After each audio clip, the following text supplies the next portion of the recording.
Joining me now to weigh in on the return of the meme trade, perhaps, and give us his best ideas in the tech sector right now is Michael Lippert, portfolio manager, still, of the Barron Opportunity Fund. The five-star fund is up nearly 10% this year and about 130% since last year's pandemic low.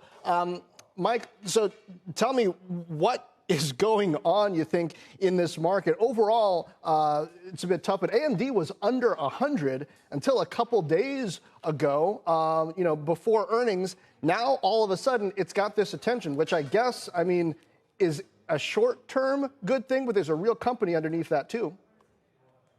Yeah, I would say about AMD, there's obviously a real company underneath it, and there's obviously, big long-term trends, whether you think about what's going on with AI, artificial intelligence, what do you think about building out data centers, whether you think about what they're able to do in computing versus, their old competitor of Intel. So there's much more of a long-term trend in AMD than, perhaps in the Robinhood, which you mentioned on the lead-in.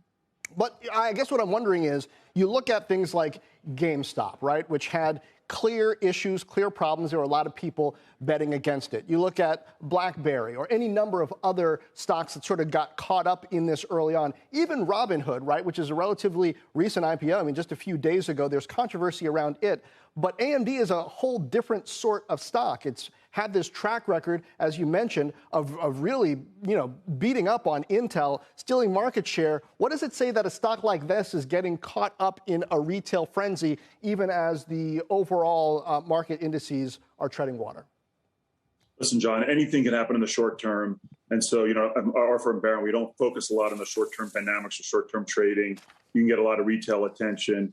We do focus on secular growth, companies that can grow faster for longer, the power of compounding. And when you talk about AMD, and certainly you look at what they've done over the last 20 years, it fits much more into that camp. So what do you do with some of your top holdings, Microsoft, Alphabet, Amazon? These are names that had strong earnings in the last cycle just a few days ago. But by and large, with a rare exception here and there, Alphabet in particular, they didn't move that much, I guess because they had already been bid up quite nicely. But it raises questions for me on, even with outstanding results, even these big tech names, how much further do they have to run?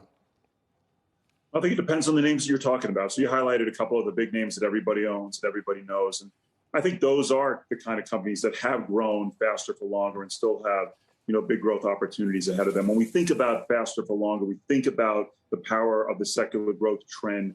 We think about companies that have a large total addressable market, and there's still a lot of room to penetrate. We think about companies that have multiple TAMs, that have multiple chapters. And so some of the businesses that have really helped us over the last quarter are companies of that ilk. And I would just highlight Zoom Info, Gartner, and software company Atlassian that, really, again, multiple TAMs, multiple ways to win faster for longer.